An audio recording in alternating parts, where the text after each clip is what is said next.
Wow wow, যাও এবার যাও। কি বলবো, এই যে আমাদের ওনার ডিএম ফিটনেসের প্লাস আমাদের সবার দাদা ফ্রেন্ড সব কিছু, তো উনি নতুন করে আবার নতুন বিজনেস শুরু করলো আজ থেকে, তোমরা দেখতেই পাচ্ছ। এই যে যা ইচ্ছা তাই বলে দেবে না, যাই না, উনি নতুন ব্যবসা শুরু করলো, নার্সারির ব্যবসা শুরু করলো। এটা ফার্স্ট ওনার যে গাছটা উনি নিয়ে এসছে, দাদা নামটা কি গাছের?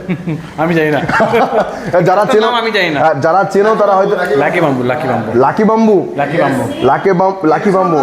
আচ্ছা, এর কারণ তো নিশ্চয়ই বাম্বু দিচ্ছে। তো তুমি কিছু বলো, এর উপকারিতা কি আছে? কোনো উপকারিতা নেই, দেখতে সুন্দর লাগে তাই। আচ্ছা আচ্ছা, হ্যাঁ যে জিমে ওটা থাকবে সেই জিমে কাস্টমার বাড়বে।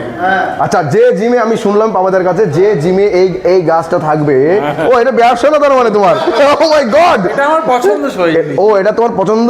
তবে হ্যাঁ, পছন্দের কারণ একটাই, যে যেখানে এই গাছ থাকবে, অ্যাকচুয়ালি এটা সবুজ বলে, দেখতে সুন্দর লাগে বলে তার জন্য। তো দাদা বলছি, ও দাদা শোনো না, বলছে এই ঠিক আছে, ও পাপাই দা আর একটা গাছ দাও দাও, ওয়েট ওয়েট ওয়েট। সেটা হচ্ছে তোর হচ্ছে সেই যে ইয়েটা হয় না, ছোট ছোট ইয়েটা। আচ্ছা, ভিডিওটা হচ্ছে, আরে আমার ভিডিও, ও এই চুপ, আরে দূর দূর, এটা কিন্তু পোস্ট হবে দাদা, সেইভাবে কথা। একটু নিচু করো ক্যামেরাটা। নিচু করো। বলছি দাদা, আমার একটা কথা আছে, বলছি একদম নিচু করলে, এই দেখো, বলছি এই যে গাছটা তুমি, ওই পাপাদা বললো যে এই যেখানে থাকবে, মানে তোমার জিমি থাকলে জিমির কাস্টমার বাড়বে। আচ্ছা, আমার তো বিয়ে হচ্ছে না, যদি তাই হয়, আমার বিয়ে হচ্ছে না, যদি আমি এটা সবসময় গলায় ঝুলিয়ে নিই, গলায় বিয়ে হবে আমার?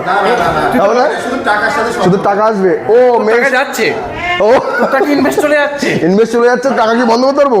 ইনভেস্ট করতে তুই এটা গলায় নিয়ে ঝুললে তোর কাছে আসবে। তো ঠিক আছে গাইজ, আমি কালকে সকাল থেকে এই গাছ নিয়ে ঘুরে ঘুরে বেড়াবো, আমার টাকা আর অন্যদিকে যাবে না, আমার কাছে ফিরে আসবে। তো চলো, ততক্ষণ সবাই সুস্থ থাকো, ভালো থাকো, আর গাছ যদি পারো সবাই একটা ঝুলিয়ে নিয়ে ঘুরে বেড়াবো।